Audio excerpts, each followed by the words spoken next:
तो करते हैं मोदी जी, लेकिन मन की बात में मणिपुर की बात क्यों नहीं की जा रही है? चलिए सीधे तौर पर बातचीत करते हैं। दोस्तों नमस्कार, मैं हूं भूपेंद्र रावत।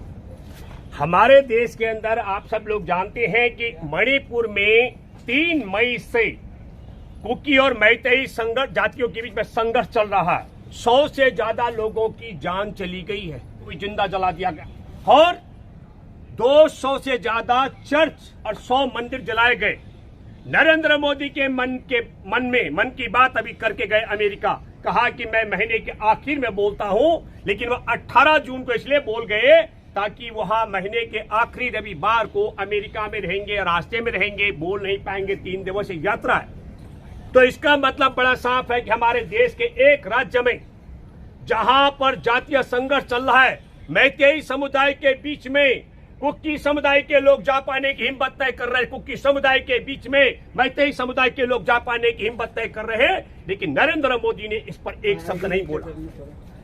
मैं ये कहना चाहता हूं दावे के साथ में कि हमारे देश के अंदर नरेंद्र मोदी अमित शाह को गुजरात और गुजरातियों से जितना प्यार है, यकीनी तौर पर मैं दावे से कह सकता हूं कि देश के दूसरे हिस्से से और दूसरे हिस्से के नागरिकों से उतनी ही नफरत है। ये बात मैं इसलिए कह रहा हूं कि 6 जून को जो बिपरजॉय अभी 140 की रफ्तार से तूफान आया, वहां पर उसके अंदर आप समझ लीजिएगा 17 तारीख को हवाई सर्वेक्षण भी किया देश के गृह मंत्री ने।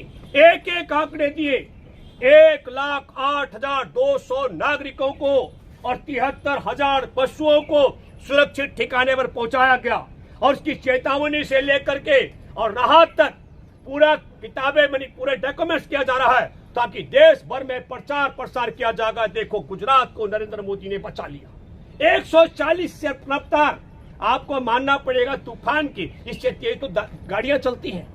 हम इसलिए कह रहे हैं कि इस पूरे मसले पर मणिपुर के विषय में एक और चौंकाने वाली बात है।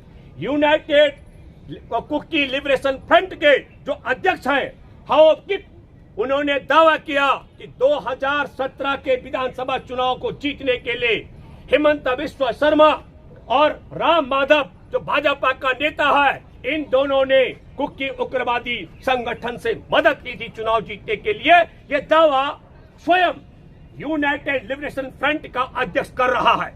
इस पर इसीलिए नरेंद्र मोदी मौन है। लेकिन मैं आपको बताना चाहता हूं, कई के देश के जिस तरीके से कई हिंदू और मुसलमान कराते हैं, कई जाट और नॉन जाट कराते हैं, कई जाति संघर्ष, मणिपुर को ठीक ऐसी आग में झोंक लिया। 2017 में जिस विद्रोही गुट के समर्थन से मणिपुर में चुनाव जीते गए, उनका दावा है कि उनके हर प्रभाव क्षेत्र में भाजपा को बढ़त मिली है। और आज मैतेई और कुकी समुदाय एक दूसरे के खून के प्यासे हो गए, उनको उन्हीं के हाथ पर छोड़ दिया है। वहां पर 40,000 जवान उतार दिए गए, लेकिन तब भी मंत्री से लेकर विधायकों के घर आवास सुरक्षित नहीं है, ऐसी दशा में उसको पहुंचा दिया है। और तब हम ये कहना चाहते हैं आपके माध्यम से कि बहुत बड़ा दावा किया गया, 3400 गांव में बिजली काटी गई थी जब इसका आया बिपरजॉय जो आने वाला तो तूफान, उसको लेकर के, और फिर उसमें 1600 गांव में तत्काल बिजली लगाने के, बाकी गांव में अमित शाह ने कहा तत्काल बिजली की आपूर्ति कर दी जाएगी। पूरा देश और दुनिया जानना चाहता है कि मणिपुर के जो जातीय संघर्ष चल रहा है कुकी और मैतेई के बीच में, उसके लिए क्या कर रहे हैं। मोदी भारत छोड़ करके अमेरिका चले गए, जैसे देश में कुछ हो ही नहीं रहा हो। ये बात मैं इसलिए कहना चाहता हूं, जो मैंने कहा देश के प्रति और देश के गुजरातियों के प्रति और गैर गुजरातियों के प्रति, मैं एक बड़ा उदाहरण आपको देता हूं। आप सबको मालूम है कि जब कोरोना काल में पहली बार ताली बजा करके नरेंद्र मोदी ने देश में ताला बंद किया था, हम सब लोग जानते हैं कि देश को 24 मार्च को तालाबंदी कर दी गई थी। लेकिन मैं आपको बताता हूं, देश के करोड़ों करोड़ मजदूर जो सड़कों पर पैदल चल रहे थे, वो पुलिस की लाठियां झेल रहे थे, लेकिन 1800 गुजराती जो उत्तराखंड के हरिद्वार में फंसे हुए थे, उनके लिए उत्तराखंड परिवहन निगम की बसें लगाई गई और उन्हें गुजरात पहुंचाया गया। ये अंतर हमारे देश के नागरिकों को समझना चाहिए। मैं भूपेंद्र रावत हूं, नरेंद्र मोदी नहीं हूं, कोई संघ से जुड़ा अफवाहबाज नहीं हूं। प्रामाणिक तौर पर आप देख सकते हैं उत्तराखंड के तत्कालीन जो मंत्री थे, परिवहन मंत्री, उसको भी मालूम नहीं था आर्य जी को, उनको यह जानकारी नहीं थी कि उत्तराखंड परिवहन की बसें किसके आदेश से गुजरात जा रही है। और जब गुजरात से वह बसें वापस आ रही थी, उसमें 95 के करीब उत्तराखंड के लोग बैठे इस उम्मीद के साथ कि यह उत्तराखंड वापस जा रही है। उनसे मोटा किराया भी लिया गया, लेकिन रास्ते में इनकी सरकार थी, हरियाणा बॉर्डर पर देर रात को उन्हें उतारा गया, पीटा गया। सोचिए और समझिए, ये मैं अंतर आपको बता रहा हूं। अभी 140 की रफ्तार से अभी जो तूफान आया, चक्रवात आया, उसके लिए कहा जा रहा है कि देखो मोदी जी ने बचा लिया, देश में गाड़ियां इससे भी तेज रफ्तार से चलती हैं। इतना ताकतवर नहीं था, इतना शक्तिशाली नहीं था, लेकिन इस पूरी क्रोनोलॉजी को आप समझिए। आपदा में अवसर नरेंद्र मोदी के अहम सहयोगी अमित शाह ने ऐलान कर दिया कि इसके जब हमने चेतावनी दी तब से लेकर के और चक्रवात के शांत हो जाने के बीच में जो राहत कार्य हमने किया है, राहत कार्य में क्या किया, 1,08,208 नागरिकों को सुरक्षित ठिकाने पर और 73,000 पशुओं को। अब आप देखिए कि गुजरात के पशु की भी गणना होती है, लेकिन अगर हम पूछें कि बताओ अमित शाह, मणिपुर में कितने हजार लोग बेघर हो गए हैं, कितने लोग मारे गए हैं, कितने मंदिर और चर्च जलाई गई है, तोड़ी गई है, नष्ट कर दी गई है, तो अमित शाह के पास जवाब नहीं है, जानकारी नहीं है। दूसरे राज्य के गैर गुजरात राज्य में लोगों के जीवन के साथ में भी इस प्रकार का ढेर हो रहा है, कौन संभालेगा मणिपुर को? अच्छा, मुआवजा देने की तो बातें कही जा रही है ना, मुआवजा मिलेगा। मतलब तुम्हारा ये कहना है, ये पत्रकार कह रही है कि कोई बात नहीं है, मणिपुर में कुकी मैतेई को और मैतेई कुकियों की हत्या करें और नरेंद्र मोदी की सरकार सिर्फ मुआवजा बांटने का काम करेगी। ये सरकार का काम है क्या? अरे सरकार का पहला काम है, 3 मई को जिस समय जातीय संघर्ष शुरू हुआ था, ईमानदारी की बात है कि तत्काल राहत को गृह मंत्री को पहुंचना चाहिए था, लेकिन गृह मंत्री 27 दिन बाद पहुंचता है। 30 मई को देश को जानना चाहिए ये तड़ी पार रह चुका गृह मंत्री, मैं तड़ी पार कह रहा हूं। थोड़ा सा भी अगर शर्म होती, थोड़ा सा भी समझ होती, देश के प्रति कुछ भी मन में श्रद्धा होती, मणिपुर के नागरिकों के प्रति कुछ इच्छा होती, तो मणिपुर को बचाने की कोई इच्छा शक्ति होती, तो गृह मंत्री सारे काम धाम छोड़ करके वहां पहुंचते। अच्छा, लेकिन गृह मंत्री फैसला तो कोर्ट का था, तो ठीकरा सारा का सारा सत्ता पक्ष पे नहीं। तुम ये कहना चाहते हो कि कोर्ट